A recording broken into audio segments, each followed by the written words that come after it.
Hello hello hello hello hello. केम छो मजामा? कैसे हैं बच्चों? ठीक ठाक? सो यही रात अंतिम, यही रात भारी, है ना। अभी ऐसी हर रात आपके लिए ऐसी निकल रही होगी, कोई बात नहीं।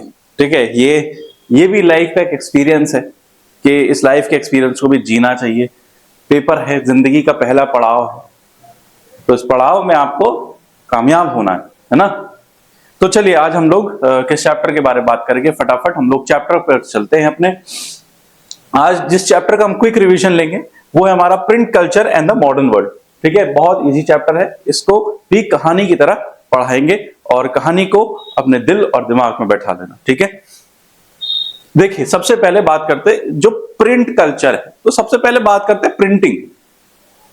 आप आज की डेट में देखते हैं बुक्स प्रिंट होती हैं, मैगजीन्स प्रिंट होती है, ये सब क्या है? देखिए, printing is the process. Printing क्या है? एक प्रोसेस है to putting text and images, जिसमें हम लोग क्या करते हैं, टेक्स्ट और इमेजेस को कहां पुट कर देते हैं, कहां रखते हैं, एक पेपर पर रख देते हैं, उसी चीज को हम प्रिंटिंग बोलते हैं।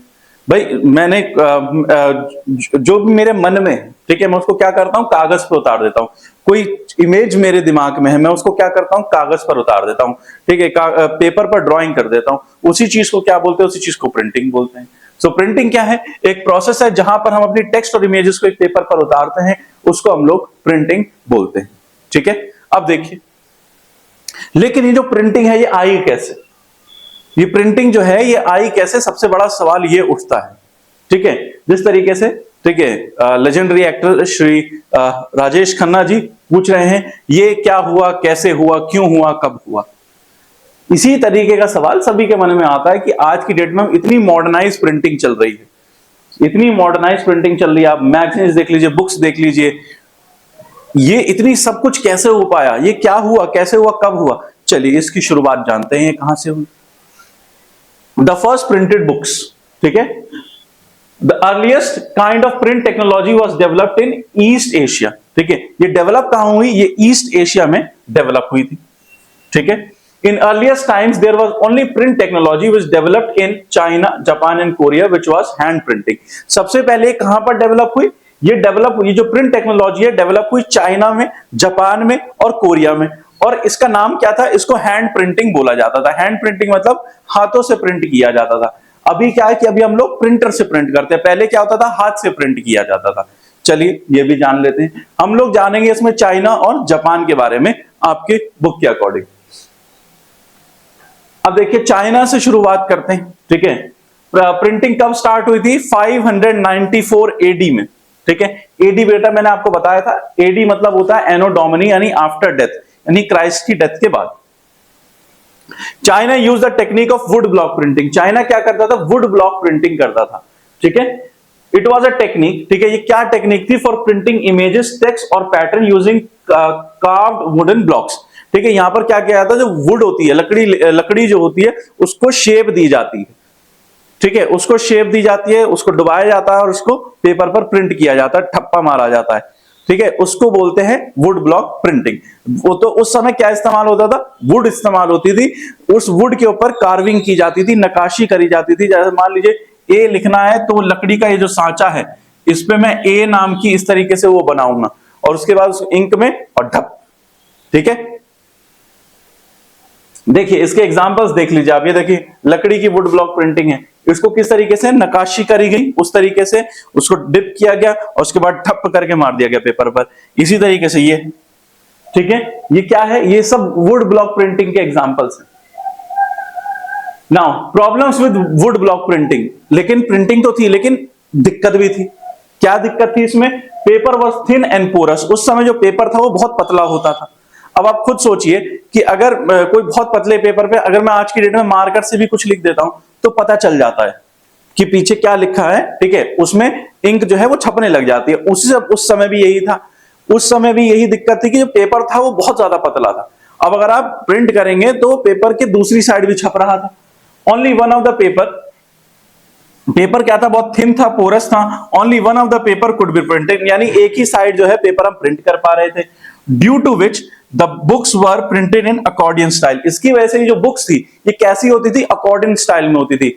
अकॉर्डियन तो आप लोग शायद नहीं जानते होंगे, आपने हारमोनियम देखा होगा, ठीक है, जो क्लासिकल सिंगर हारमोनियम यूज करते हैं, आप हारमोनियम देखा जाए किताब की तरह ही होता है, जैसे जैसे आप इसमें देख सकते हैं यूं यूं यूं यूं होता है, ठीक है। अकॉर्डियन भी ऐसी कुछ एक इंस्ट्रूमेंट होता है, पुरानी पिक्चरों में यूज किया जाता था। अगर आप दिखना चाहेंगे तो मेरा नाम जोकर देख लेना, ठीक है, तो उसमें आप देख लेना कि अकॉर्डियन कैसा होता है। अब देखिए अकॉर्डियन किस तरीके से, ऐसे ऐसे ऐसे ऐसे, ठीक है, ऐसे इस तरीके से, इस तरफ प्रिंट है, इसके पीछे कुछ नहीं है, इस तरफ प्रिंट है, ठीक है। तो ये था, इसको अकॉर्डियन स्टाइल ऑफ प्रिंटिंग बोलते थे। तो क्यों, क्या दिक्कत थी कि जो पेपर था वो बहुत ज्यादा पतला था और एक ही तरफ जो होती थी वो छपाई हो पाती थी। Why was China printing books? लेकिन अब यह समझ नहीं आ रहा था कि ये जो चाइना है, ठीक है, ये किताबें प्रिंट क्यों कर रहा था, इसको ऐसी क्या जरूरत लगी कि भाई मुझे किताबें प्रिंट करनी चाहिए। तो देखिए क्या जरूरत थी। चाइना जो था वो एक इंपीरियल स्टेट था। इंपीरियल मतलब जहां पर राजा का शासन होता है। Due to which they use to conduct exam for bureaucratic jobs. अब जो इंपीरियल जो राजा था वो क्या करता था, सरकारी नौकरियां जैसे ब्यूरोक्रेटिक जॉब्स होती है, जो उसके यहाँ पे जैसे मंत्री की जो नौकरियां होती होंगी, हो सकता है किसी को फाइनेंस देखना हो, किसी को कुछ और देखना हो, किसी को डिफेंस देखना हो, तो इन कामों के लिए क्या करता था, नौकरियां निकालता था, ब्यूरोक्रेटिक, जिसको हम ब्यूरोक्रेटिक जॉब बोलते हैं, ठीक है। और इन नौकरियों के लिए क्या होता था, बहुत सारे कैंडिडेट्स यानी बहुत सारे लोग प्रिपेयर करते थे। क्या प्रिपेयर करते थे? For the bureaucratic jobs for which they needed text books. अब कोई जब कोई जॉब्स के लिए तैयारी करेगा, उसको याद भी तो करना पड़ेगा, तो किस लिए, कहां से करेगा? टेक्स्ट बुक चाहिए, किताबें चाहिए उसके लिए।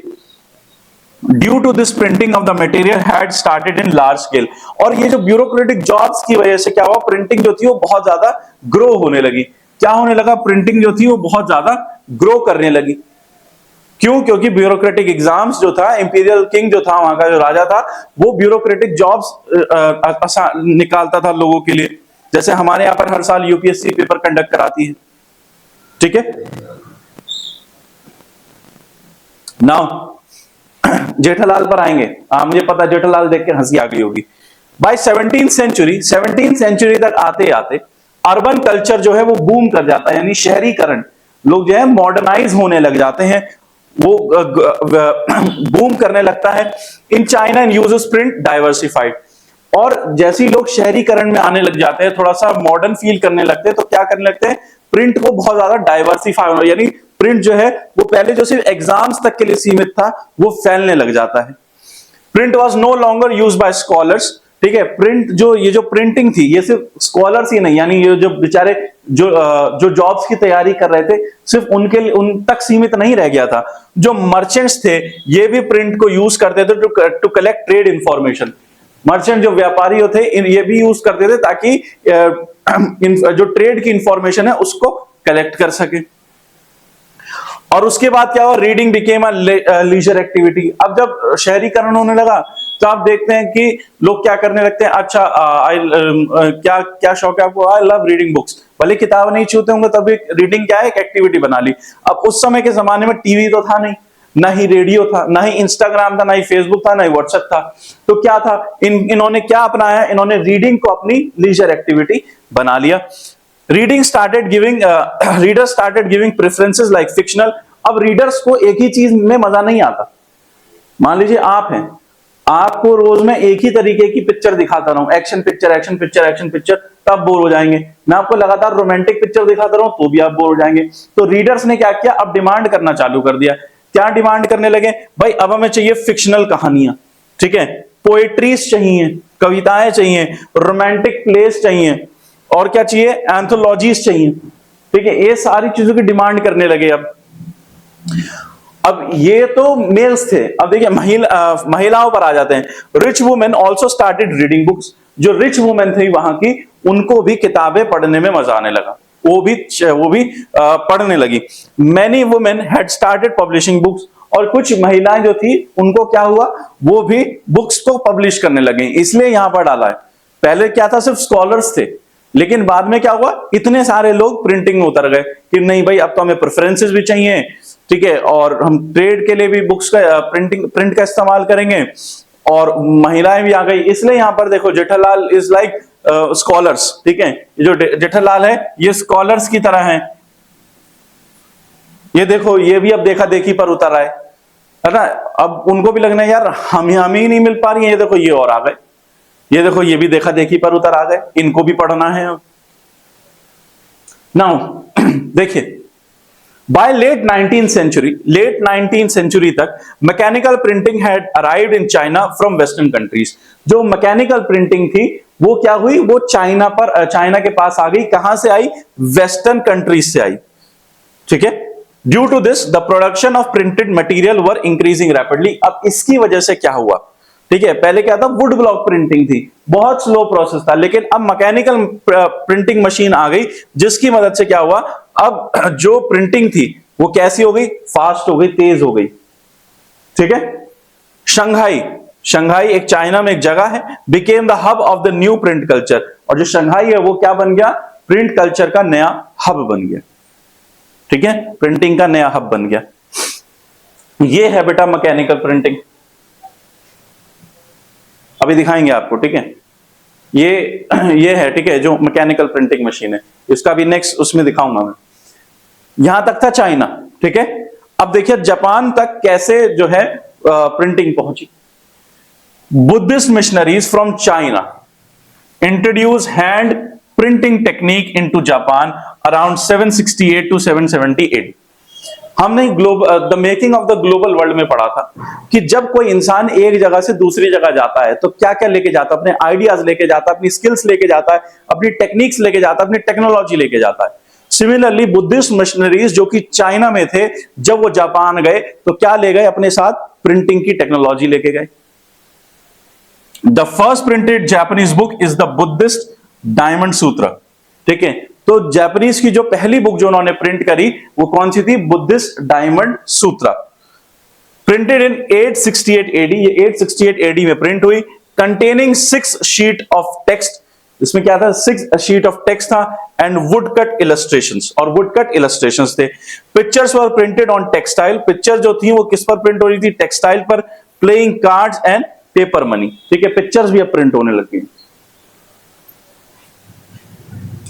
In the late 19th century, illustrative collections of painting and elegant urban culture and bookstores were packed with hand-printed materials of various types, books on women, musical instruments, etc. यानी धीरे धीरे कर कर, ठीक है, जापान में भी ग्रोथ होने लगा। जैसे जैसे अर्बन कल्चर आया, लोग अपनी अपनी प्रेफरेंसेस देने लग गए, और नई तरीके की बुक, जैसे books on women, musical instrument, इन चीजों के बारे में भी किताबें जो थी वो आने लग गई। अब जापान का इतना ही है, ठीक है। एक पर्सन के बारे में हम लोग जान लेते हैं, इनका नाम है किटागावा उटामारो, ठीक है, किटागावा उटामारो इनका नाम है। देखिए इनके बारे में क्या लिखा है, ये कहां पर पैदा हुए थे, 1753 में पैदा हुए थे। कहां पर, ईडो नाम की जगह, जिसको आज की डेट में हम लोग टोक्यो कहते हैं, पहले इसको ईडो बोलते थे, आज की डेट में हम इसको टोक्यो बोलते हैं। He made different types of painting, like इन्होंने अलग अलग तरीके की पेंटिंग बनाई, जैसे like depicting the floating water, ठीक है, फ्लोटिंग वाटर को डिपिक्ट करता हुआ दिखाया, and depicting the ordinary human experience, और इन्होंने ऑर्डिनरी ह्यूमन एक्सपीरियंस को भी डिपिक्ट किया। Such type of art form are known as ukiyo, ठीक है, और इस तरीके की आर्ट फॉर्म्स को हम क्या बोलते हैं, यूकियो बोलते हैं। बस ऐसे ही मन करा इनके बारे में, चलो जान लेते हैं। Print comes to Europe, China में आ गया, जापान में आ गया, जापान में बुद्धिस्ट मिशनरीज की वजह से आया। अब ये यूरोप में कैसे गया, देखिए। For centuries silk and spices from China travel to Europe. ये तो हमने making of the global world में भी जान लिया था कि क्या हो रहा था, कि जो सिल्क और स्पाइसेस थे वो चाइना से कहां जाते थे, यूरोप जाते थे। By the 11th century, in the 11th century Chinese paper reach Europe. अब 11th सेंचुरी में जो चाइना का जो पेपर था वो यूरोप पहुंच गया था। अभी प्रिंटिंग टेक्नोलॉजी नहीं पहुंची है, अभी सिर्फ पेपर पहुंचा है, ठीक है। And Europe began making manuscript. Europe क्या करने लगा, मैन्यूस्क्रिप्ट बनाने लगा। मैन्यूस्क्रिप्ट क्या होती है, हाथों से लिखने वाली, ठीक है, हाथों से लिखा जाता है, उसको मैन्यूस्क्रिप्ट बोलते हैं। तो यूरोप के पास चाइना का पेपर पहुंच गया, अब वो क्या करने लगा, मैन्यूस्क्रिप्ट लिखने लगे। अभी प्रिंटिंग टेक्नोलॉजी नहीं है उनके पास, ठीक है। लग्जरी एडिशन, सब देखिए, luxury edition were still hand written on a very expensive vellum. अब जो लग्जरी एडिशंस थे, ठीक है, अभी लिखा हाथ से ही जा रहा है, ठीक है, अभी प्रिंटिंग टेक्नोलॉजी नहीं आई है। वहां पर देखिए लग्जरी एडिशन जो थे वो किस पर लिखे जाते थे, वेलम पर लिखे जाते थे। वेलम एक तरीके का एनिमल स्किन होता था, ठीक है, वेलम क्या थी, एक तरीके की एनिमल स्किन थी, पेपर पर नहीं। जो लग्जरी यानी कुछ अच्छी जो किताबें होती थी, ठीक है, एक्सपेंसिव जो किताबें होती थी, वो किस पर लिखी जाती थी, वेलम पर लिखी जाती थी, एनिमल स्किन होती थी, ठीक है। मेंट फॉर एरिस्टोक्रेटिक सर्कल, ये किसके लिए होती थी, ये एरिस्टोक्रेटिक सर्कल के लिए होती थी, यानी उस समय के जो राजा लोग होते थे उनके लिए होती थी। Which scoffed at printed books as cheap vulgarities, जिनको ये लगता था कि जो प्रिंटेड बुक्स हैं वो बहुत वल्गर है, यानी मतलब ये कह सकते हैं कि उनको ये लगता था कि ये जो पेपर वाली किताब है ये बहुत सस्ती है, मतलब ये उनके लेवल पे नहीं है, इसलिए वो लोग क्या करते थे, एनिमल स्किन की जो वेलम जो होती थी उन बुक्स को लेते थे, पेपर वाली किताबों को नहीं खरीदते थे। क्यों नहीं खरीदते थे, उन्हें लगता था ये तो बहुत सस्ती चीज है, हम क्यों खरीदे, ठीक है। अब देखिए अभी भी पेपर, अभी प्रिंटिंग चालू नहीं हुई, जो पेपर पर लिख रहे हैं उसको मैन्यूस्क्रिप्ट बोल रहे हैं, अमीर लोग किस पर लिखवा रहे हैं, वेलम पर लिखवा रहे हैं, मैन्यूस्क्रिप्ट चल रही है। अभी भी क्या हुआ है, अभी भी प्रिंट जो है स्टार्ट नहीं हुआ। अब देखिए यहां पर एंट्री होती है मार्को पोलो की। मार्को पोलो एक ग्रेट एक्सप्लोरर थे, वो कहां से, रिटर्न टू इटली इन 1295, ये इटली वापस आते 1295 में, after many years of exploration in China, यानी चाइना में खूब घूमे, मतलब मजे कर दिए इन्होंने, और उसके बाद इटली घूम घाम के वापस आते हैं, चलो भैया हम अपने घर को चले। He brought the knowledge of would block printing, और जब वो आए वापस तो क्या लेकर आए इटली में, वुड ब्लॉक प्रिंटिंग लेके आए। चाइना से यूरोप में सिर्फ पेपर पहुंचा था और कुछ नहीं पहुंचा था, उसके बाद क्या पहुंचा, would block printing. Marco Polo जो थे, जो कि इटली वापस आए, वो क्या लेकर आए, वुड ब्लॉक प्रिंटिंग लेकर आए। Merchants and students in the university towns bought the cheaper printed copies. अब ये जो मर्चेंट्स थे या जो स्टूडेंट्स थे, इनके पास इतना बजट नहीं था कि ये वेलम की चीजों को वेलम में जो लिखा जा रहा था उसको परचेज कर सकें, तो ये क्या कर रहे थे, ये चीपर प्रिंटेड बुक्स ही खरीद रहे थे कि भैया हमें तो सस्ता दे दो, हमें ना चाहिए वेलम फैलम। अब scribes and skilled handwritten were no longer solely employed by wealthy or influential patrons, but increasingly by booksellers as well. इसके अलावा scribes, ठीक है, scribes को हायर किया गया, skilled hand writers को जो है उनको रखा गया, उनको एम्प्लॉय किया गया by wealthy and influential patrons, ठीक है, जो बुक सेलर्स होते थे, ठीक है, जो जिनके पास पैसा अच्छा खासा होता था, वो क्या करते थे, स्क्राइब्स को हायर करते थे, ठीक है, but increasingly by book sellers as well. तो इनको क्या हुआ, ये जो स्क्राइब्स थे, स्किल्ड हैंड राइटर्स थे, पहले पेट्रन्स के पास होते थे, लेकिन बाद में क्या हुआ, बुक सेलर्स भी इनको हायर करने लगे, एम्प्लॉय करने लगे अपने यहां पर। Production of hand written manuscript could not satisfy the ever increasing demand for books, ठीक है, लेकिन जो मैन्यूस्क्रिप्ट जो लिखी जा रही थी, यानी जो हाथों से लिखा जा रहा था, वो कभी भी डिमांड को पूरा नहीं कर पाई। अब कितने लोग लिखेंगे, कितना लिखवा लोगे बताओ, अगर सब लोग लिखने ही बैठ गए कितना लिख लेंगे, अब कॉपीज तो ज्यादा चाहिए ना, ठीक है। सो इसलिए जो मैन्यूस्क्रिप्ट्स, जो हैंड रिटन मैन्यूस्क्रिप्ट्स थी, वो कभी भी जो बुक्स की जो डिमांड थी उसको कभी सेटिस्फाई नहीं कर पाई थी। Europe widely started using wood block to print, Europe ने उसके बाद वुड ब्लॉक से स्टार्ट किया। Textile playing cards and religious pictures were simple and brief text, ठीक है। अभी तक यहां पर क्या हुआ, उन्होंने फिर जो है वुड ब्लॉक प्रिंटिंग का इस्तेमाल करना चालू किया, ठीक है, जिसमें हम टेक्सटाइल प्रिंट कर रहे थे, कार्ड्स को, religious pictures with simple and brief text के साथ, ठीक है। अब देखिए John Gutenberg develop the first knowing printing press in 1430। John Gutenberg जो थे ये आते हैं और इन्होंने पहली प्रिंटिंग प्रेस जो है उसको डेवलप किया। कब किया, 1430 में किया। चलिए John Gutenberg and the printing press के बारे में जानते हैं। John Gutenberg was a son of a merchant and grew up on a large agricultural estate. John Gutenberg कौन थे, एक मर्चेंट के लड़के थे और उनके पास अच्छी खासी एग्रीकल्चरल जमीन थी। From his childhood he saw wine and olive presses, इसने जॉन गुटेनबर्ग ने, ठीक है, बचपन से ही वाइन और ऑलिव प्रेसेस को देखा था, तो उससे इन्होंने अपने आप अंदाजा लगा लिया। He was also master of gold Smith, और ये सुनार भी बहुत अच्छे थे, तो इनको नकाशी करना भी बहुत अच्छा आता था। जैसे आप देखते हैं ना गोल्ड में कितनी सारी अच्छी अच्छी चीजें मतलब डिजाइन की जाती हैं, तो ये गोल्ड स्मिथ भी अच्छे थे, और इन्होंने वाइन और ऑलिव प्रेसेस भी देखी थी। The first printed books with the new system was the Bible. तो उसके बाद इनकी जो प्रिंटिंग मशीन है उसको इस्तेमाल किया गया, और पहली बुक जो प्रिंट की गई वो कौन सी थी? बाइबल। ये देखिए, ये है वो प्रिंटिंग मशीन, यहां पर आप देख सकते हैं, ये है, ये पूरा मैकेनिकल है। इसको क्या करेंगे, ऐसे घुमाएंगे, वो प्रिंट हो जाएगा, यहां पर सब कुछ रखा जाएगा, ठीक है। With the adaptation of new technology, the existing art of production books by hand was not entirely displaced. लेकिन ये जो नई टेक्नोलॉजी आई, इसका मतलब ये नहीं था कि जो पुरानी जो प्रथा चल रही थी उसको बिल्कुल ही खत्म कर दिया जाएगा। ये तो एक तरीके से हेल्प के तौर पे हो गई ना। Books printed for rich left blank spaces for decorating on the printed page.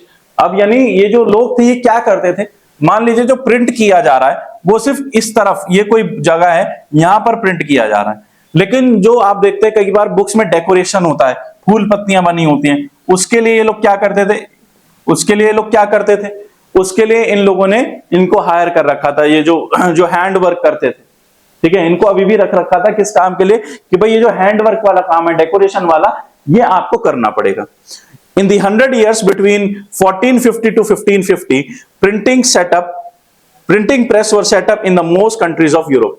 ठीक है, तो जैसे जैसे समय निकलता गया, लगभग 100 साल में 1450 to 1550, ठीक है, हजारों, काफी सारी, ठीक है, हंड्रेड्स ऑफ प्रिंटिंग जो मशीन्स हैं, ठीक है, वो काफी सारी जगहों पर यूरोप के काफी सारे देशों में सेटअप करी गई। 10 इसी चीज को क्या बोलते हैं, the shift from hand printing to mechanical, ठीक है, हैंड प्रिंटिंग से मैकेनिकल प्रिंटिंग की तरफ जो शिफ्ट हुआ उसको हम लोग क्या बोलते हैं, उसको हम लोग प्रिंट रेवोल्यूशन बोलते हैं। क्या बोलते हैं उसको? प्रिंट रेवोल्यूशन बोलते हैं। In most part of the Europe, literacy rate went up through the 17th to 18th century by 60 to 80%. अब जैसे बुक्स आने लग गई, प्रिंटिंग होने लग गई, तो इसकी वजह से क्या हुआ, लिटरेसी रेट अच्छा हो गया यूरोप में, जो कि 60 to 80% सीधा बढ़ गया। Churches of different denominations, churches जो अलग अलग डिनोमिनेशंस के थे, ठीक है, सेटअप स्कूल्स, इन्होंने क्या किया, अपने स्कूल्स को सेटअप किया। विलेजेस में carrying literacy to peasants and artisans, यानी ये पीजेंट्स और आर्टिजन्स के पास भी गए, गांव में स्कूल सेटअप किए और उन लोगों को शिक्षा देनी चालू करी।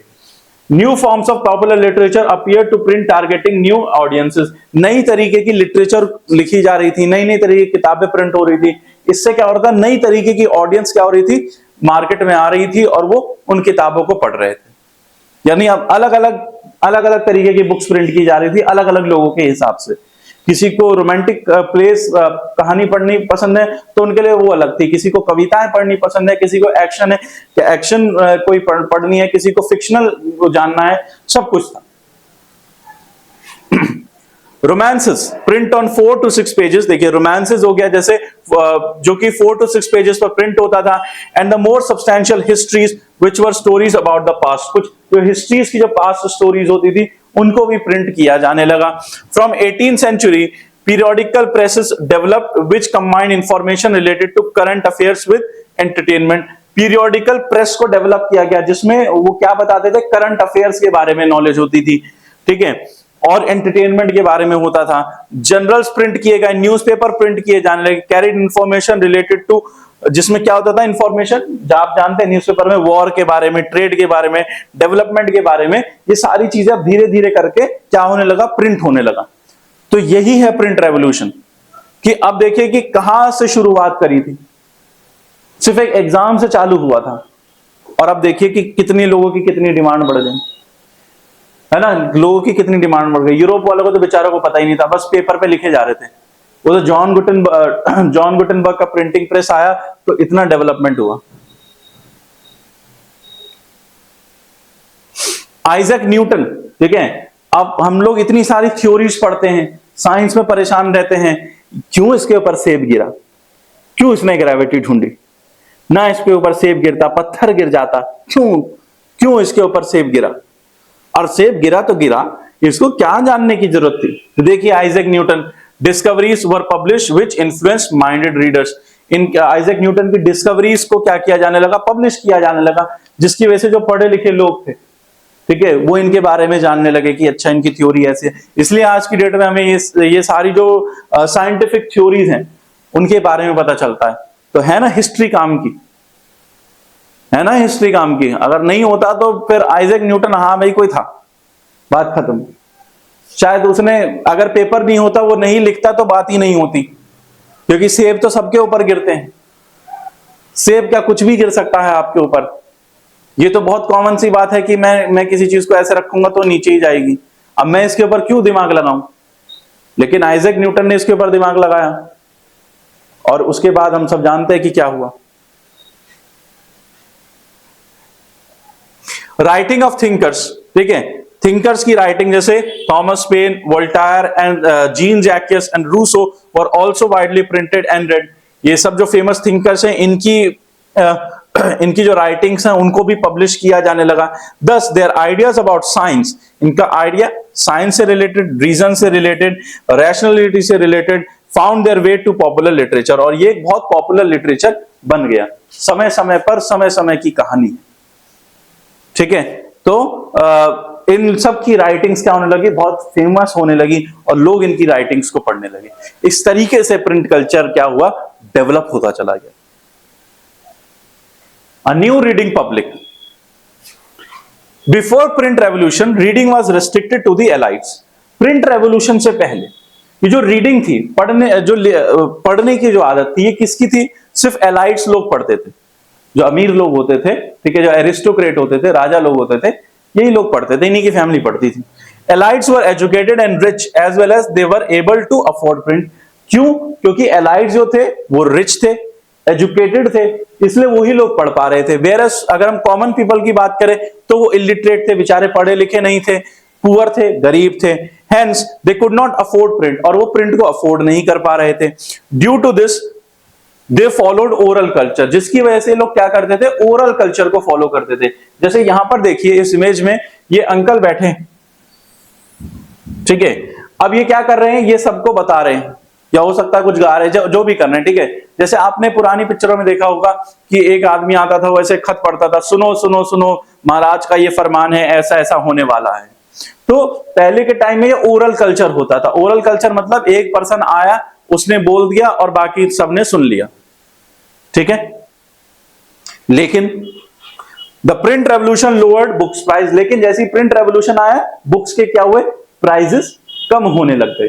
पहले क्या था, मैन्यूस्क्रिप्ट पे लिखा जा रहा था तो किताबें महंगी थी, लेकिन उसके बाद क्या हुआ, जब प्रिंट रेवोल्यूशन आया तो बुक्स के प्राइजेस क्या हुए, कम हो गए, making them to affordable for common people. अब इसकी वजह से जो कॉमन पीपल थे, जो आम आदमी थे, वो भी किताबें खरीद पा रहे थे। Printers prioritise publishing more illustration and pictures over text. अब ये जो प्रिंट ये जो लोग थे जो प्रिंटिंग करते थे, इनको ये पता था कि जो कॉमन पीपल है इनको पढ़ना तो आता नहीं है, लेकिन हम क्या कर सकते हैं इनके लिए, हम लिख भी सकते हैं और हम पिक्चर दे सकते हैं इनको, या तो ये पिक्चर देखकर समझ जाएंगे कि अच्छा क्या हुआ। जैसे मान लीजिए इस पहली पिक्चर में ही इतना सारा ग्रंथ लिखा हुआ है, यहां पर इस पे इतना सारा लिखा हुआ है, लेकिन हो सकता है कि किसी को ना समझ में आए, लेकिन मैं इस पिक्चर को दिखा दूं तो आपको ये समझ में आ जाएगा कि अच्छा सर यहां पर तो देखकर ऐसा लग रहा है कि ये अंकल जी कुछ गा रहे हैं और ये सब सुन रहे हैं। Oral culture. नेक्स्ट देखिए, इस पिक्चर को देखकर क्या लगता है, सर इस पिक्चर को ये देख के लग रहा है कि ये भी पढ़ा रही हैं, ये भी पढ़ रहे हैं, ये भी पढ़ रहे हैं, है ना, यही देखकर लग रहा है। तो दैट मीन्स क्या हुआ कि इन्होंने क्या बोला कि हम जो है बुक्स में टेक्स्ट तो डालेंगे ही, इलस्ट्रेशंस तो डालेंगे ही, लेकिन साथ साथ क्या डाल देंगे, इमेजेस भी डाल देंगे, ताकि लोगों को समझ में आएगा कि क्या है, मतलब ये क्या कहना चाह रहे हैं। Now a reading public came into being, और इसकी वजह से क्या हुआ, रीडिंग पब्लिक आ गई। रीडिंग पब्लिक मतलब अब सब लोग, जैसे एक पढ़ता था और बाकी सब भी पढ़ते थे, ठीक है, ये है रीडिंग पब्लिक। पहले क्या था, ओरल कल्चर था। अब प्रिंट रेवोल्यूशन में आने के बाद क्या हुआ, रीडिंग पब्लिक बन गई। Print created the possibility of wide circulation of ideas. अब प्रिंट से क्या होने लगा, अपने आइडिया को आप सर्कुलेट कर सकते हैं। जैसे आइजैक न्यूटन का आइडिया था, वो आज की देखो उस समय सर्कुलेट होना चालू हुआ था, आज भी आप लोग अपनी किताबों में पढ़ते हैं, है ना।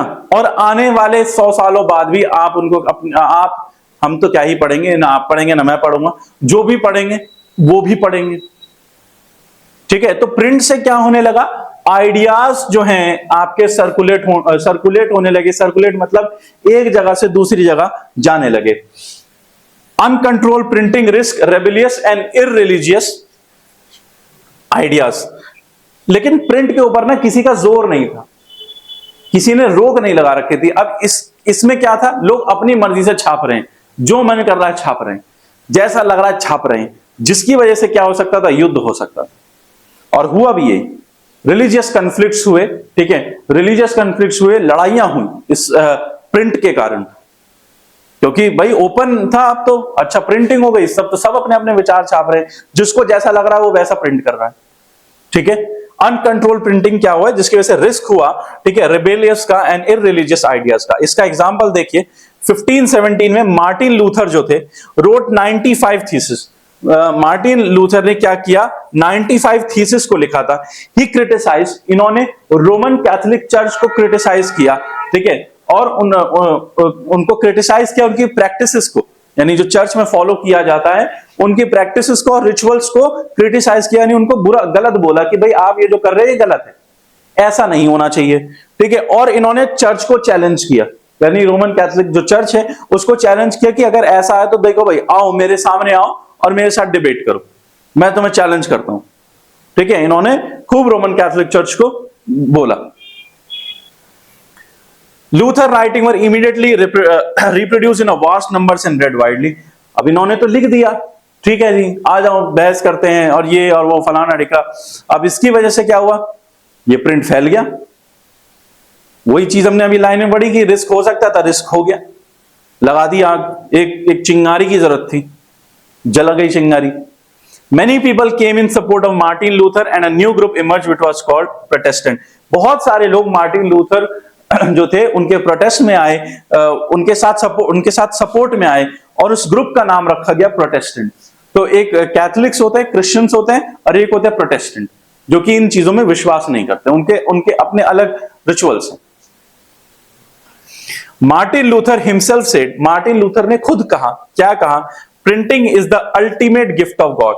प्रिंटिंग क्या है, भगवान का दिया हुआ सबसे बड़ा उपहार है, और द ग्रेटेस्ट वन, ठीक है। यानी यही जो प्रिंटिंग है वो भगवान का दिया हुआ सबसे बड़ा उपहार है इंसानियत को, ह्यूमैनिटी को। ड्यू टू प्रिंट, इस प्रिंट की वजह से क्या हुआ, less educated people often miss interpreted religious literature. अब ये प्रिंट तो आ गया, लेकिन इस प्रिंट की वजह से क्या हुआ, जो कम पढ़े लिखे लोग थे, कॉमन पीपल तक प्रिंट तो पहुंच गया, लेकिन लोग अपने हिसाब से चीजों को समझ रहे थे। जैसे मान लो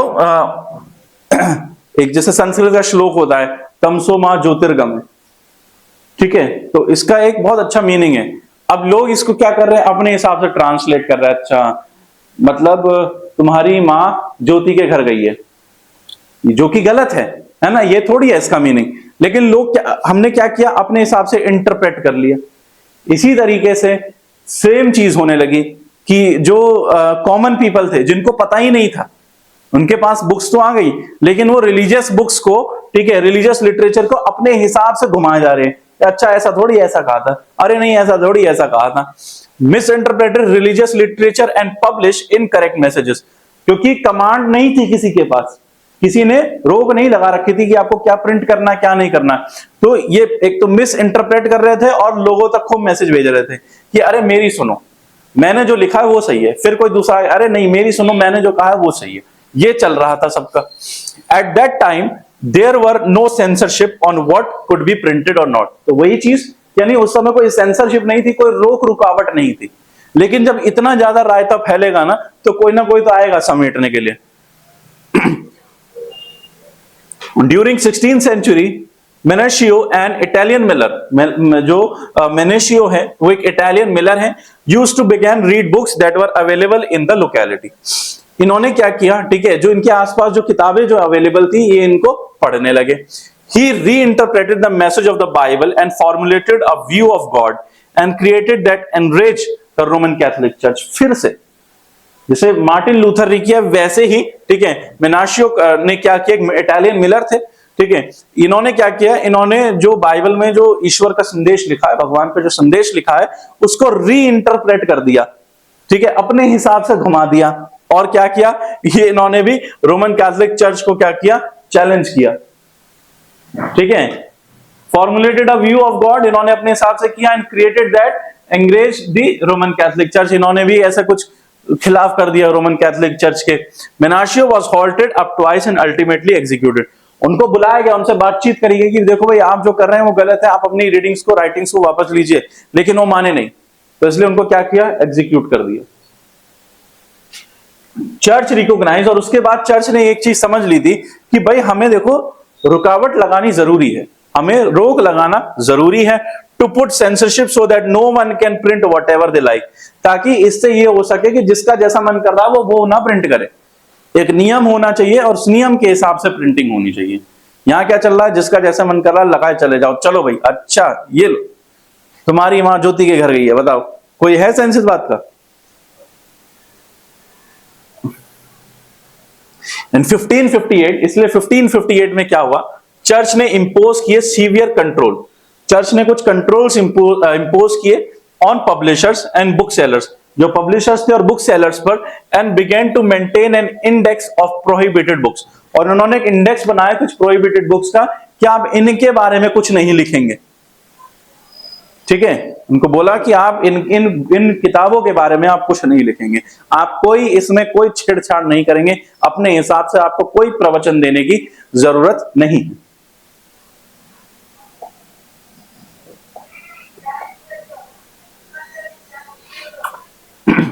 Trembles therefore triumph of the world. In the mid 18th century, there was a common belief that books were a means of spreading progress and enlightenment.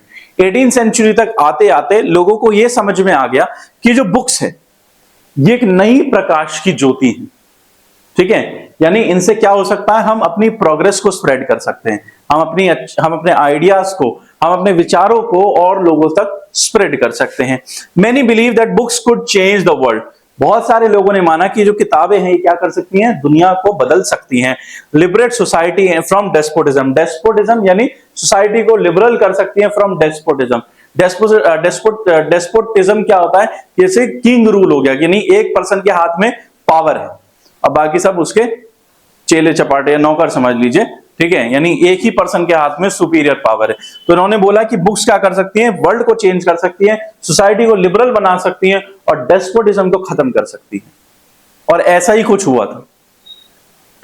Louis Sebastien Mercier, ठीक है, लुइस सेबेस्टियन मर्सियर एक novelist थे 18th century में, 18th century in France, said that, इन्होंने क्या बोला, the printing press is the most powerful engine of progress. इन्होंने बोला प्रिंटिंग प्रेस क्या है, मोस्ट पावरफुल इंजन है प्रोग्रेस का, and public opinion is the process, is the force that will sweep despotism away. और पब्लिक का opinion क्या है, ठीक है, public opinion is the force, और पब्लिक ओपिनियन क्या एक ताकत है जिसकी वजह से हम डेस्पोटिज्म को खत्म कर सकते हैं, वो किंग रूल को, ठीक है।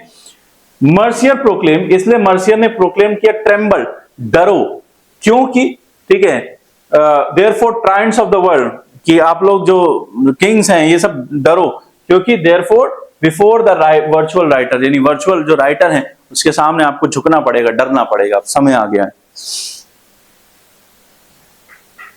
Print culture and the French revolution. अब हम लोग जानेंगे प्रिंट कल्चर और फ्रेंच रेवोल्यूशन के बारे में।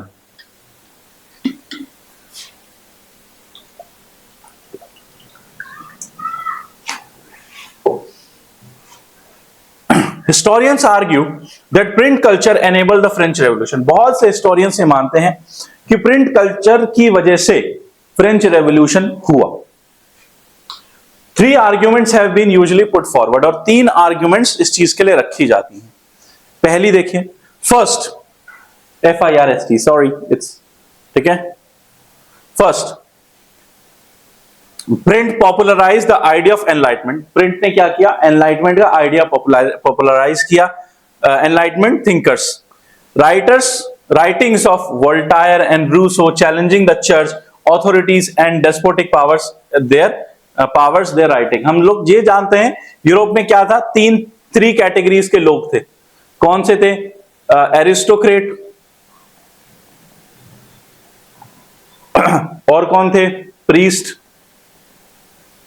या क्लर्जी आप जिसको कहते हैं, और क्या थे? Common people. यही थे तीन लोग। और हम ये भी जानते हैं कि ये लोग बहुत कम थे, ये लोग बहुत कम थे, ये मैक्सिमम थे, ये सबसे ज्यादा थे, ये लोग सबसे ज्यादा थे। तो इसलिए क्या लिखा गया कि प्रिंट क्या कर सकती है? पॉपुलराइज कर सकती है आइडिया ऑफ एनलाइटमेंट को। ठीक है, लोगों के आइडियाज को, जो थिंकर्स उनको एक नई तरीके की नॉलेज दे सकती है। जैसे वोल्टायर और रूसो की जो राइटिंग्स थी, उन्होंने चर्च को चैलेंज किया, चर्च अथॉरिटीज को चैलेंज किया, जो एरिस्टोक्रेट्स थे उनको चैलेंज किया। ठीक है, through their writings. Second point क्या है? Print created a new culture of dialogues and debate. Print की वजह से क्या होने लगा? नई तरीके की डिबेट्स होने लगी। ठीक है, कोई कुछ कहता है, कोई कुछ कहता है, कोई अच्छी बातें कहता है, कोई बुरी बातें कहता है। People recognise the need to question existing ideas and belief. अब इसकी वजह से क्या होने लगा? लोग जो थे वो एरिस्टोक्रेट्स और क्लर्जी के आइडियाज को चैलेंज करने लगे। जैसे मार्टिन लूथर किंग का एग्जांपल हमने देखा। तो सिमिलरली फ्रांस में भी क्या होने लगा? लोग क्या करने लगे? जो एरिस्टोक्रेट्स थे, जो क्लर्जी थे, उनके आइडियाज को क्वेश्चन करने लगे, उनके बिलीफ को क्वेश्चन करने लगे। हाँ जी, ये कहां लिखा है कि हम आपकी ही सारी बात मानेंगे? ऐसा कहां लिखा है? आप दिखाओ, कहीं सबूत दो। थर्ड देखिए, in 1780 it raise questions about the existing social order. इन्होंने फाइनली ये जो सोशल ऑर्डर था इसके बारे में सवाल पूछना चालू किया। लिटरेचर सपोर्टिंग कॉमनर्स, लिटरेचर जो कि कॉमन लोगों को सपोर्ट करता था, एंड हाईलाइटिंग देयर ऑपरेशन, और इनके ऊपर जो बुरा व्यवहार इनके साथ जो हो रहा था उसको हाईलाइट किया गया। इंस्पायर्ड रेवोल्यूशनरी सेंटिमेंट, जिसकी वजह से क्या हुआ? रेवोल्यूशनरी सेंटिमेंट्स जागे। यानी लोगों को बताया गया कि भाई तुम्हारे साथ इतना बुरा हो रहा है, तुम्हारे पास ये नहीं है, तुम्हारे पास वो नहीं है, तो लोगों के अंदर और नेशनलिज्म की भावना जाए। अच्छा, हमारे पास ये नहीं है, हमारे साथ इतना बुरा व्यवहार करे, चलो तलवार उठाओ, हमला करो, चलो लड़ाई करो, हमला करो। तो ये तीन कारणों की वजह से, तीन रीजंस की वजह से माना जाता है कि जो प्रिंट कल्चर था, जो प्रिंटिंग थी, उसकी वजह से फ्रेंच रेवोल्यूशन हुआ था। ठीक बा? ठीक बा। The 19th century, rising literacy rates led to emergence of new readers। जैसे लिटरेसी रेट बढ़ता जाता है ना, तो ये कैसे बढ़ रहा है? इसका मतलब यह है कि ज्यादा लोग पढ़ना चालू कर रहे हैं। तो सिमिलरली लिटरेसी रेट राइज हुआ, इसका मतलब क्या हुआ? नई तरीके की जो रीडर्स थे वो इमर्ज हुए, such as children's, women's and workers. इसका मतलब क्या था कि नई तरीके के जो लोग थे, ठीक है, नए रीडर जो थे वो इमर्ज हुए, जैसे चिल्ड्रंस, वुमेन्स और वर्कर, तीनों के बारे में जानते हैं। देखिए, production of school text book. सबसे पहले हम लोग चिल्ड्रंस के बारे में बात करते हैं। ठीक है, चिल्ड्रंस का जान लेते हैं। Production of text books, school text books को उनको प्रोडक्शन किया क्योंकि प्राइमरी एजुकेशन मैंडेटरी कर दी थी। डेडिकेटेड चिल्ड्रन प्रेस, चिल्ड्रंस के लिए डेडिकेटेड प्रेस बनाई गई, जहां पर जो बच्चों के लिए किताबें हैं वो प्रिंट होंगी। सेटअप इन फ्रांस इन 1857 में इसका सेटअप किया गया। किसने सेटअप किया? ग्रिम ब्रदर्स ने सेटअप किया। ये दोनों ग्रिम ब्रदर्स हैं, देख लीजिए इनको, यही हैं जिन्होंने आपकी किताबें छापनी चालू करी, ले लो बदला इनसे। ठीक है, ये हैं Grimm brothers. Spent years compiling folk tales gathered from peasants. तो इन्होंने बहुत अपने सालों की मेहनत, ठीक है, बहुत सालों से इन्होंने क्या किया, काफी जगह पर जाते थे, फोक टेल्स जो होती थी उनको गैदर किया पीजेंट से। Grimm brothers publish stories in 1812, और 1812 में इन्होंने इसको पब्लिश किया। रिमूव वल्गर एलिमेंट्स, जो वल्गर एलिमेंट्स हैं बच्चों की बुक्स से उनको हटा दिया। Rural folk tales got popularity, जिसकी वजह से, क्योंकि इन्होंने इतनी मेहनत करी, इसकी वजह से इनकी जो फोक टेल्स थी वो बहुत ज्यादा पॉपुलर हुई।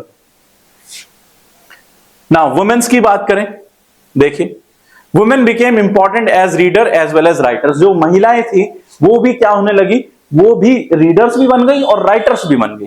देखिए, पेनी मैगजीन्स यानी मैनुअल बिहेवियर हाउस, पेनी मैगजीन छोटी जो मैगजीन्स होती हैं, ठीक है, उनमें वो क्या थी, मैनुअल था और बिहेवियर था हाउस कीपिंग का, ठीक है।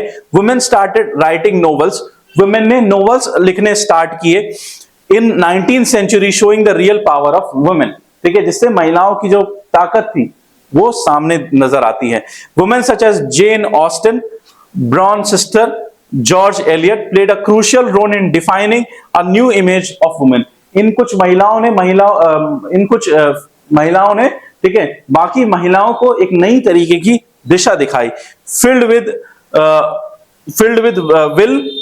विल स्ट्रेंथ एंड डिटर्मिनेशन, जिसमें इनकी महिलाओं की ताकत, ठीक है, इनका डिटर्मिनेशन नजर आता है। इसलिए देखो, आपने देखा होगा ना, ये मूवी का नाम आपको पता होना चाहिए, ठीक है, पता होगा वैसे तो, ठीक है।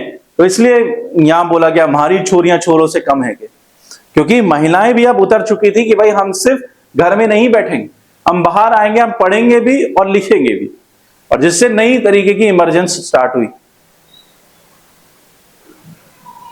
तो इसलिए, ठीक है, महावीर सिंह फोगाट जी ने क्या कहा है, हमारी छोरियां छोरों से कम है के। वर्कर्स की देखिए क्या हुआ, लाइब्रेरीज थी, ठीक है, इमर्ज इन इंग्लैंड में लाइब्रेरीज थी in the 19th century for white collared workers, जो व्हाइट कॉलर वर्कर्स होते थे, artisans, lower middle class people, इन सब के लिए क्या थी, लाइब्रेरीज बनाई गई थी। सेल्फ एजुकेटेड वर्किंग क्लास भी थी। Mid 19th century working day was shortened, जो 19th सेंचुरी में, मिड 19th सेंचुरी में क्या किया गया, जो वर्किंग डेज थे, ठीक है, जो जहां पर काम किया जाता उनको छोटा किया गया। क्यों? सो दे गेट मोर टाइम, ठीक है, जिनसे ये जो वर्कर्स हैं, ये जो व्हाइट कॉलर क्लास है, आर्टिजन है, मिडिल क्लास पीपल हैं, ये लोग क्या कर सकें, इनको ज्यादा समय मिल सके लिखने का। किन चीजों के ऊपर? पॉलिटिकल ट्रैक्ट्स एंड ऑटोबायोग्राफीज, अपनी ऑटोबायोग्राफीज लिखते थे कि आज हमारे साथ ये हुआ, ये, ठीक है, पॉलिटिकल चीजों के बारे में लिखते थे ये लोग।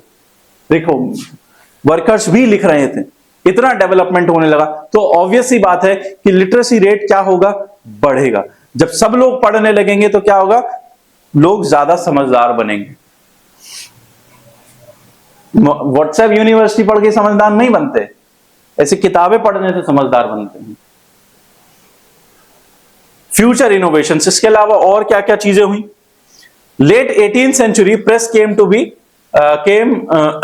B made out of metal. अभी क्या था, वुडन चल रहा था सब कुछ, ठीक है, गुटेनबर्ग की भी हमने देखी थी, वुडन में थी, लेकिन 19th सेंचुरी तक आते 19th सेंचुरी तक आते आते क्या हुआ, जो प्रेस थी वो मेटल की हो गई। मिड 19th सेंचुरी में Richard M Hoe of New York had perfected the power driven cylindrical press. Richard M Hoe ने, जो कि न्यूयॉर्क के थे, उन्होंने क्या बना दी, उन्होंने पावर ड्रिवन, ठीक है, सिलेंड्रिकल प्रेस बनाई, जिसमें क्या कैपेबिलिटी थी, 8000 शीट पर आवर, जो कि 8000 शीट एक घंटे में प्रिंट कर पा रही थी। लेट 19th सेंचुरी में क्या हुआ, ऑफसेट प्रिंटिंग डेवलप हुई, which could print up to 6 colours print at a time, ठीक है, एक ऑफसेट प्रिंटिंग बनाई गई जहां पर कलर प्रिंटिंग हो पा रही थी 6 एट अ टाइम, एक बार में 6 हो रही थी। 20th सेंचुरी 20वीं शताब्दी में क्या हुआ, इलेक्ट्रिकली ऑपरेटेड प्रेसेस आ गई, एक्सेलरेट प्रिंटिंग ऑपरेशन। अब ये इलेक्ट्रिक बिजली से चलने वाली आ गई, तो ये क्या हुआ, और डेवलपमेंट होता चला गया। Methods of feeding paper improve, जो पेपर की जो क्वालिटी थी वो इंप्रूव हो गई। शुरुआत में चाइना में हमने पढ़ा था कि कैसी क्वालिटी थी, उनको कैसी वो बनानी पड़ रही थी, अकॉर्डियन स्टाइल की बुक्स प्रिंट करनी पड़ रही थी। अब क्या हुआ, पेपर की क्वालिटी इंप्रूव करी गई, ठीक है, quality of plates became better, जो प्लेट्स थी उनकी क्वालिटी को बेटर किया गया। ऑटोमेटिक पेपर रील आ गई, photo electric controls of the colour registered were introduce, इतनी सारी डेवलपमेंट होने लगा। In the 1920 in England, 1920 England में popular works were sold in cheap series called the shilling series. जो पॉपुलर वर्क होता था, ठीक है, जो बहुत फेमस किताबें होती थी, उनको सस्ते दामों पर दिया जाने लगा, जिसको क्या बोला गया, ठीक है, शिलिंग सीरीज बोला गया। The dust cover of the book jackets is also a 20th century innovation. एक किताब है द डस्ट कवर या फिर द बुक जैकेट्स, ये भी 20th सेंचुरी की इनोवेशन है, बहुत फेमस किताब है। अब ये तो हो गई जी दुनियादारी की बातें। अब बात करते हैं अपने भारत की। हमारा भारत, अपना भारत, प्राणों से भी प्यारा भारत। चलिए जानते हैं भारत का प्रिंट कल्चर, प्रिंट के मामले में क्या था। पहले के जमाने में हम ये जानते हैं कि हमारे यहां पर बहुत पढ़ाई होती थी, इंडिया में भी था, अच्छा था, लेकिन India had a very rich and old tradition of hand written manuscript.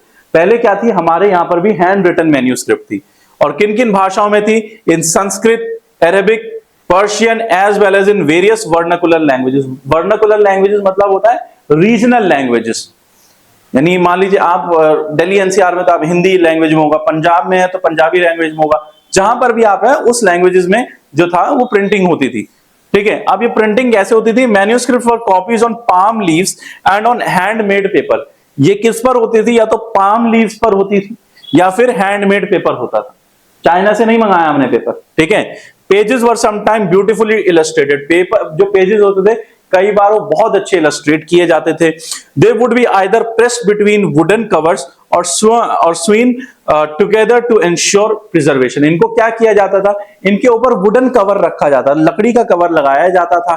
ठीक है, या फिर क्या किया जाता था, इनको बांध दिया जाता था ताकि इनको प्रिजर्व किया जा सके। आप देखिए इस तरीके की मैन्यूस्क्रिप्ट होती थी, देखिए इस तरीके की मैन्यूस्क्रिप्ट होती थी। इसको क्या ऊपर से लकड़ी से कवर कर रखा है, इनको बांध रखा है, उसके बाद खोला जाएगा तो ऐसे एक एक करके खुलेगी ये। ठीक है, एक एक करके खुलेगी।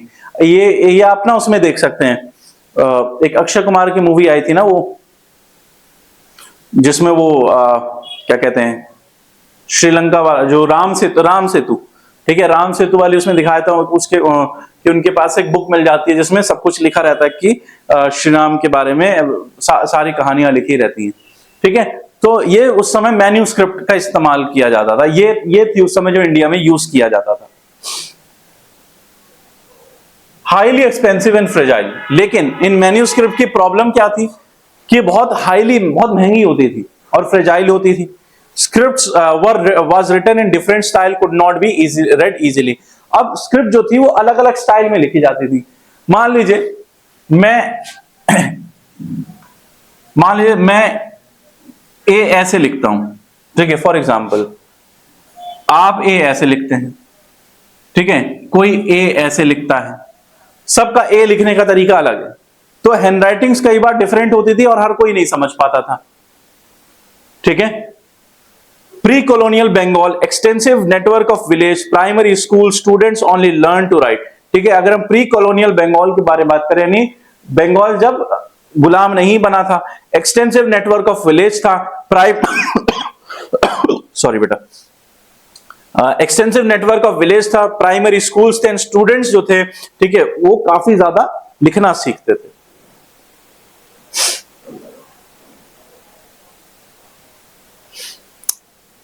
In the mid 16th century, the first printing press came to Goa with Portuguese missionary. अब देखो हमेशा क्या हुआ, making of the global world से समझिए कि कोई भी चीज जब कोई एक इंसान एक जगह से दूसरी जगह जाता है, वो अपनी आइडियाज, टेक्नोलॉजी, स्किल्स को लेकर जाता है। सिमिलरली जो पोर्चुगीज मिशनरी थे, जो कि पोर्चुगीज से गोवा आए थे, वो अपने साथ क्या लाए थे, प्रिंटिंग मशीन लेकर आए थे। The first printing press came to Goa with Portuguese missionary इसको लेकर आए थे। कैथोलिक प्रीस्ट, जो कि कैथोलिक प्रीस्ट थे, printed the first Tamil book. इन्होंने फर्स्ट तमिल बुक को प्रिंट किया कब, 1579 में। कहां पर प्रिंट किया, कोचिन में प्रिंट किया। एंड 1713 में क्या किया, द फर्स्ट मलयालम, पहली मलयालम बुक को प्रिंट किया गया। ठीक है, by 1710 Dutch Protestant missionaries had printed 32 Tamil text. तो पहले कैथोलिक्स आ गए, कैथोलिक्स के पीछे पीछे प्रोटेस्टेंट भी आ गए। अच्छा तुम अकेले जाओगे, हम भी आ रहे हैं तुम्हारे साथ। तो पहले क्या हुआ, पहले जो कैथोलिक प्रीस्ट थे उन्होंने पहली तमिल बुक को प्रिंट किया, उसके बाद 1713 में मलयालम बुक को प्रिंट किया, और 1710 में जो डच प्रोटेस्टेंट थे, ठीक है, मिशनरीज थे, वो भी आए और उन्होंने 32 तमिल टेक्स्ट को और क्या किया, प्रिंट किया। Print comes to India, the English press grew quite late in India. लेकिन अगर हम इंग्लिश प्रेस की बात करें तो इंडिया में बहुत लेट स्टार्ट हुई। Even though the English East India company began to import presses from the late 17th century. ठीक है, भले ईस्ट इंडिया कंपनी तो आ गई थी इंडिया में, लेकिन प्रिंटिंग जो थी वो बहुत लेट स्टार्ट हुई। क्यों? A weekly magazine named the Bengal gazette edited by James Augustus Hicky. एक वीकली मैगजीन होती थी जिसका नाम क्या था? बंगाल गैजेट, उस मैगजीन का नाम था। ठीक है, इसको एडिट कौन करता था? जेम्स अगस्टस हिकी, ये थे जेम्स अगस्टस हिकी। ठीक है, ही पब्लिश एड्स, ये क्या करते थे? एड्स पब्लिश करते थे, including those related with the import and sales of slaves. यानी इन्होंने क्या किया? इन्होंने एड्स को पब्लिश किया। उस एड्स में क्या था? इंपोर्ट और सेल। ठीक है, मंगाया जाना और स्लेव्स को बेचा जाना। ठीक है, यानी लोगों को बेचा जाता था, मजदूरी के लिए लोगों को बेच दिया जाता था और बाहर से मंगाया जाता था। He also published gossip about the senior officials। इसके अलावा इन्होंने क्या पब्लिश किया उस मैगजीन में? इन्होंने पब्लिश किया जो सीनियर ऑफिशियल, जो हाई रैंकिंग के लोग होते हैं, वो क्या क्या बातें करते हैं। ठीक है, of the company in India. जो ईस्ट इंडिया कंपनी के जो हायर ऑफिशियल्स थे, वो इंडिया के बारे में कितनी बुरी बुरी बातें करते थे, इन्होंने वो भी अपनी मैगजीन में छाप दिया। क्या बात है, शेर। ठीक है, तो ये क्या है? ये है शेर। ठीक है, enraged by this, governor general Warren Hastings prosecuted Hicky. अब जैसे ही वॉरेन हेस्टिंग को पता चला, अच्छा हमारा होके हमसे ही गद्दारी कर बे, तो इन्होंने पकड़ लिया इसको, इधर आ जा बेटा। प्रोसिक्यूटेड हिकी को प्रोसिक्यूट किया गया and encourage the publication of officially sanction newspaper that could encounter the how the information that damage the images of the colonial government. इन्होंने क्या किया? इन्होंने हिकी को एग्जीक्यूट किया और एनकरेज किया पब्लिकेशंस को, जो कि क्या बताएंगी? न्यूज़पेपर्स को, जो कि ये बताएंगी, ठीक है, how the information that the damage the image of the colonial government. यानी ये बताएंगे, ठीक है, न्यूज़पेपर को, कि वो एनकाउंटर करे कि ऐसी सिचुएशंस को, ठीक है, encounter on how the information, ठीक है, इंफॉर्मेशन को जो कि डैमेज कर रही है the image of colonial government को। ठीक है, by the close of the 18th century, 18th century के क्लोज आते आते खत्म होने वाली थी, a number of newspaper and journals appeared in print. हजारों जो है नंबर्स ऑफ, हजारों जर्नल्स जो थे और जो प्रिंट थे, ठीक है, वो अपीयर होने लगे। Early 19th century there were intense debate and religious issues. 19th century, early 19th century में काफी सारे रिलीजियस डिबेट्स जो थी वो इंडिया में भी चालू हो गई। Belief practices in various religions began to criticise. काफी सारे अलग अलग बिलीफ प्रैक्टिसेस क्या करने लगे? एक दूसरे को क्रिटिसाइज करने लगे, बुरा बोलने लगे। These debates were carried out in public and in print. ये डिबेट्स पब्लिक में भी हो रही थी और इनको छापा भी जा रहा था, क्योंकि यहां कोई सेंसरशिप नहीं थी। This led to wide spread public decision. इसकी वजह से क्या होने लगा? बहुत ज्यादा पब्लिक डिस्कशन होने लगा, विद पीपल शेयरिंग व्यूज। अब इसलिए देखिए, मर्सियर ने बोला था ना कि मामला खतरनाक हो सकता है। मार्टिन लूथर ने भी बोला था कि प्रिंटिंग बहुत पावरफुल वेपन है, पावरफुल गिफ्ट ऑफ गॉड है। सो जब ये प्रिंटिंग पब्लिश होने लगी तो लोगों के पब्लिक डिस्कशंस होने लगे। पीपल क्या करने लगे? लोग अपने आइडियाज को शेयर करने लगे, causing controversial and social and religious issues. Controversies होने लगी, ठीक है, बहस होने लगी सोशल इश्यूज को लेकर, सच एज विडो इमोलेशन को लेकर, मोनोथिज्म, ठीक है, ब्राह्मणिकल प्रीस्टहुड एंड आइडल्ट्री, मूर्ति पूजा जिसको हम लोग बोलते हैं, ठीक है, ये सारी चीजों को लेकर क्या होने लगा? डिस्कशन होने लगा। तो ये बहुत मैटर ना बहुत ज्यादा बढ़ गया इंडिया में। Some reforms supported these practices while others opposed them। अब जब लोग लिखते हैं तो कुछ अच्छा लिखते हैं, कुछ बुरे लिखते हैं। तो क्या होने लगा? कुछ लोग अच्छी अच्छी कहानियां लिख रहे थे कि हाँ भाई बहुत अच्छा ये है, और कुछ लोग बुरा भी लिख रहे थे कि भाई नहीं ये चीज गलत है। They spread the ideas widely printing in vernacular languages। और लोग क्या करने लगे? अपने आइडियाज को वर्नाकुलर लैंग्वेज में, यानी हिंदी है तो हिंदी में लिखो, मलयालम में लिखना मलयालम में लिखो, पंजाबी में लिखो, बंगाली में लिखो, लेकिन हर लैंग्वेज में अपने आइडियाज को क्या करो? लोगों तक फैला दो। राजा राम मोहन रॉय के बारे में हम सब लोग जानते हैं। पब्लिश द संबद कमौदी, ठीक है, इन्होंने क्या किया? संबद कमौदी पब्लिश किया 1821 में। And the Hindu orthodox Sikh commission the Samachar Chandrika to oppose his opinion, ठीक है। राजा राम मोहन रॉय ने क्या पब्लिश किया? संबत कमौदी 1821 में। और हिंदू ऑर्थोडॉक्सी जो कमीशन थी उन्होंने क्या किया? समाचार चंद्रिका पब्लिश करी राजा राम मोहन रॉय के ऑपोजिशन में। ठीक है, यानी अब वो आइडियाज की जो क्लैश हो रहा था। From 1822 two Persian newspaper were publish. 1822 में 2 न्यूज़पेपर पब्लिश हो रहे थे, जमाई जहाननामा एंड शमशुल अकबर। ठीक है, तो आप देख सकते हैं कि कितना जो है बदलाव जो है वो हमें देखने को मिल रहा है। राजा राम मोहन रॉय के बारे में हम लोग जानते हैं, जिन्होंने क्या किया था? विडो रीमैरिज के ऊपर बात करी थी, सती प्रथा को खत्म किया था जिन्होंने। Deeply anxious about the collapse of Muslim dynasties, the feared colonial rulers would encourage conversion to Christianity। अब जो मुस्लिम कम्युनिटी थी वो डर रही थी, क्यों? क्योंकि जो कॉलोनियल्स आ रहे थे, ब्रिटिशर्स आ रहे थे, अब उनको ये लग रहा था कि ब्रिटिशर्स आएंगे यानी क्रिश्चियंस आ रहे हैं, वो क्या करेंगे? वो लोगों को कन्वर्ट कराएंगे, अपनी रिलीजियस टीचिंग्स बताएंगे, जिससे क्या होगा? जो मुस्लिम रिलीजियंस है वो कमजोर पड़ने लगेगा। तो कहीं ना कहीं मुस्लिम जो लोग थे, ठीक है, जो मुस्लिम डायनेस्टीज थी, ठीक है, उनको डर लगने लगा कि कहीं हम खत्म ना हो जाएं यहां से। उलेमास, ठीक है, इसलिए ulemas used cheap lithographic presses. Ulemas जो थे वो सस्ती लिथोग्राफिक प्रेसेस को इस्तेमाल करने लगे। Publish Persian and Urdu translation of holy scriptures. So उलेमास क्या करने लगे?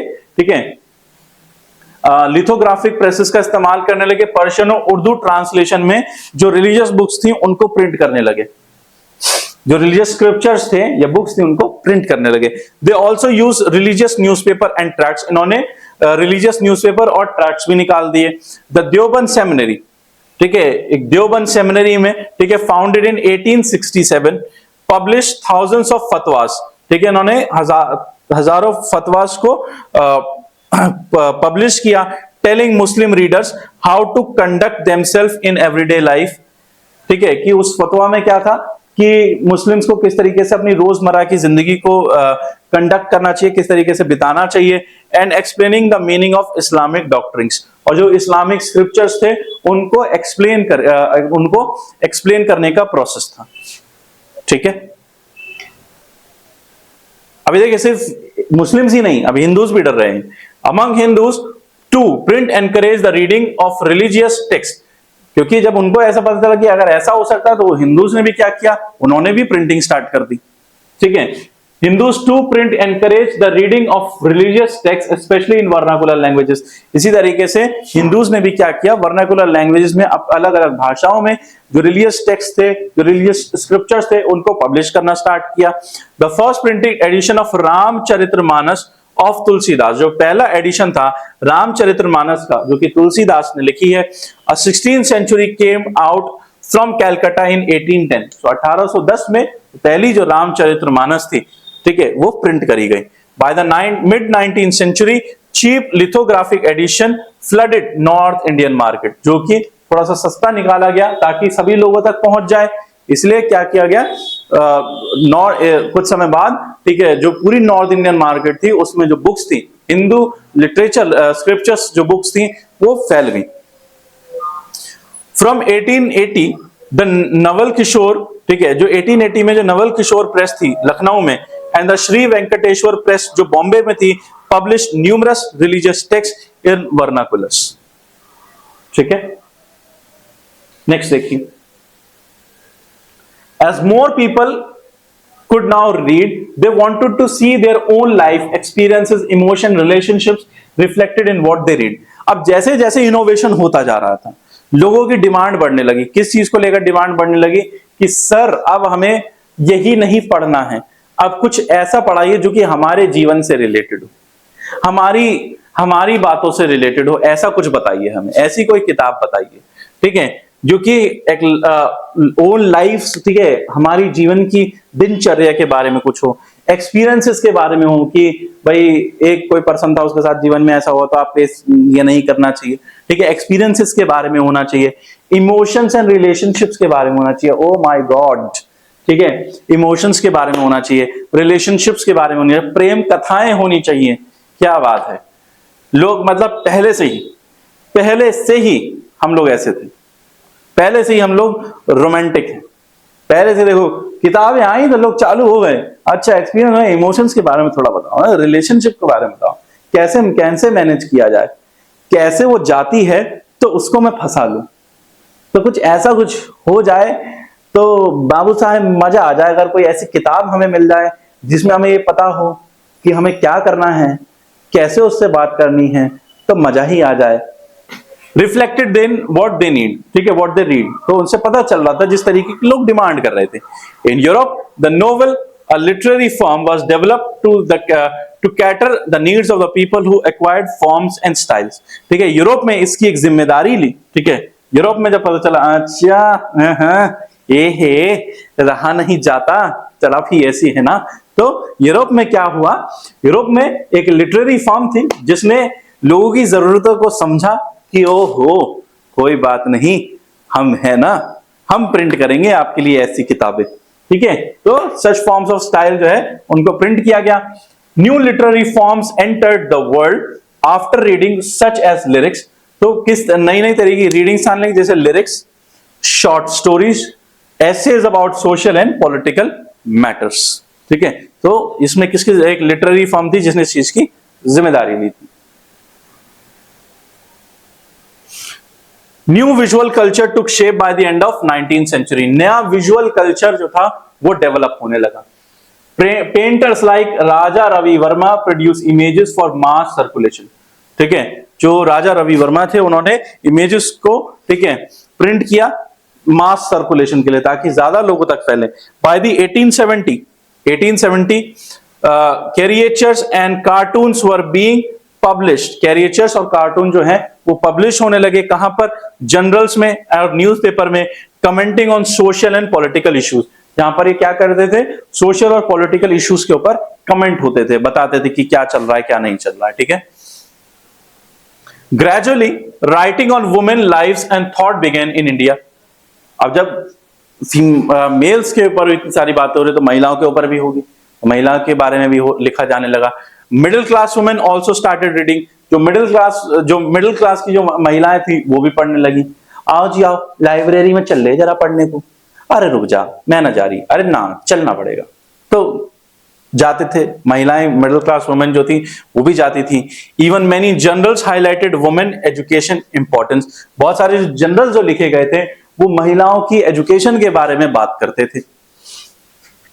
अब देखिए यहां पर कंजर्वेटिव हिंदूज जो थे वो क्या मानते थे, ठीक है, कंजर्वेटिव हिंदूज जो थे वो ये मानते थे that a literate girl would be widowed, अगर कोई लिटरेट गर्ल होगी, कोई पढ़ी लिखी होगी तो वो विडो होगी, बड़ी गलत बात है। एंड मुस्लिम्स फियर्ड, और मुस्लिम भी फियर करते थे that educated women would corrupt by reading Urdu romances, और अगर जो मुस्लिम्स महिलाएं, ठीक है, अगर किताबें पढ़ेंगी तो वो कैसी हो जाएंगी, वो करप्ट हो जाएंगी, वो पापी हो जाएंगी अगर वो उर्दू रोमांसेस को पढ़ेंगी।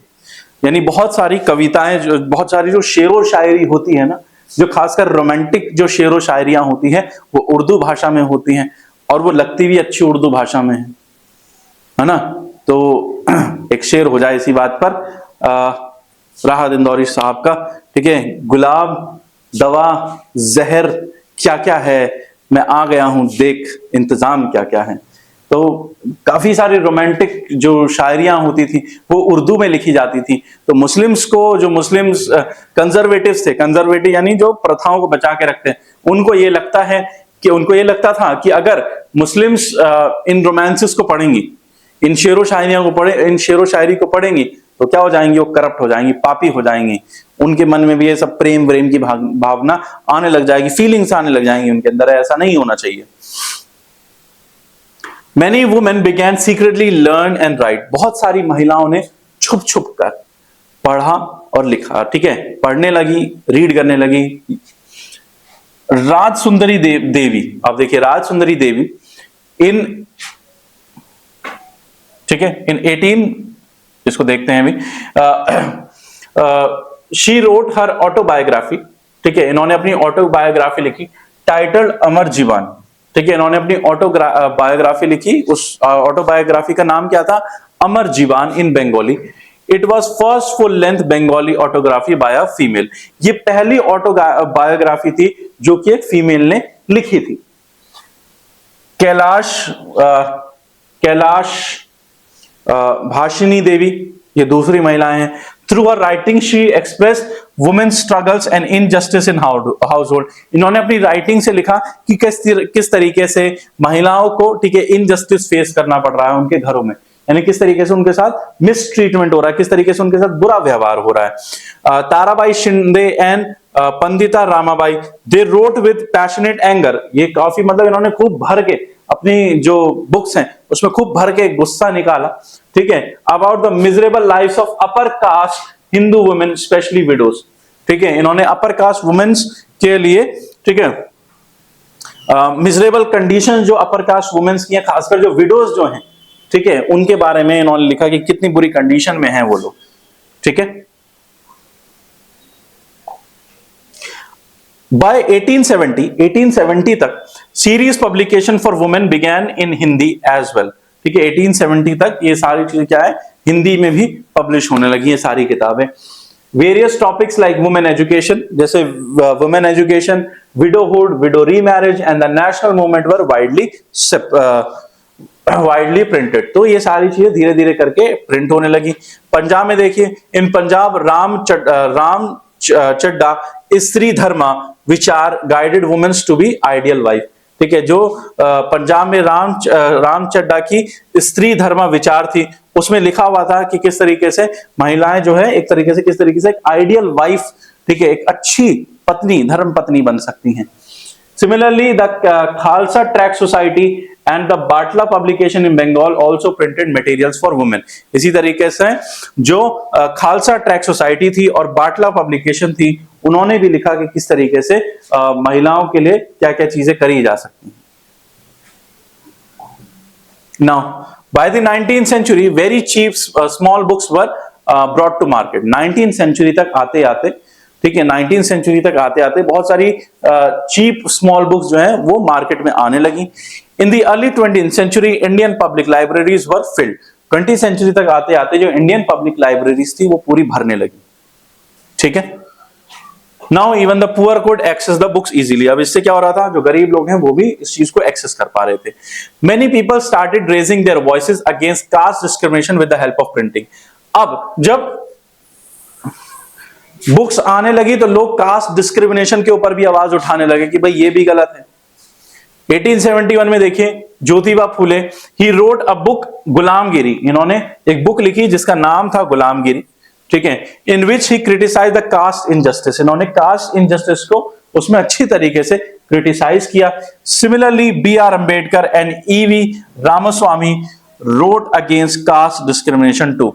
डॉक्टर बी आर अंबेडकर के बारे में हम अच्छे से जानते हैं, ईवी रामास्वामी थे, इन्होंने भी कास्ट डिस्क्रिमिनेशन के बारे में बहुत कुछ लिखा है। काशी बाबा, एक mill worker of Kanpur, publish छोटे और बड़े का सवाल। काशी बाबा जो कि एक मिल वर्कर थे कानपुर में, इन्होंने बुक लिखी, ठीक है, क्या नाम था उस बुक का, छोटे और बड़े का सवाल, 1938 में लिखी।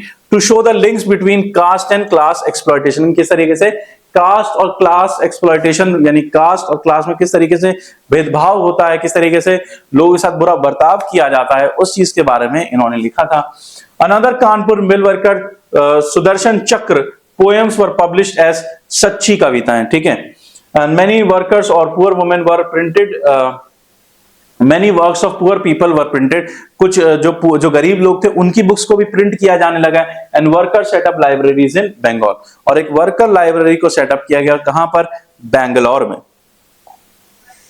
Before 1798, the colonial state under the East India Company was not too concerned with censorship. 1798 तक कोई दिक्कत ही नहीं थी, कोई सेंसरशिप जैसी कोई चीज ही नहीं थी। लिखो, देखना आज इसको लिखो, कोई दिक्कत नहीं है। But gradually the colonial government felt the need for censorship. लेकिन समय आते आते जो कोलोनियल गवर्नमेंट थी उसको ये समझ में आ गया कि हमें सेंसरशिप तो लगानी पड़ेगी, वरना हम नहीं रहेंगे यहां पर। Some Englishmen used to print to criticize the East India Company trade monopoly. बहुत से जो इंग्लिशमैन थे वो भी क्या करते थे, जैसे अगस्टस हिकी थे, उन्होंने किस तरीके से लिखा था ईस्ट इंडिया कंपनी के बारे में, कि किस तरीके से sale and import and sale of slaves के बारे में लिखा था। तो इसी तरीके से बहुत सारे इंग्लिशमैन थे, ठीक है, जो कि ईस्ट इंडिया कंपनी को क्रिटिसाइज करते थे, उनकी मोनोपोली को लेकर क्रिटिसाइज करते थे। 1820 the Calcutta supreme court pass certain regulations to control press freedom. इसलिए 1820 में क्या किया गया, कैलकाटा सुप्रीम कोर्ट ने पास किए कुछ रेगुलेशंस जिसमें प्रेस फ्रीडम को कंट्रोल किया गया। The company began encouraging publications of newspaper that celebrate British rule.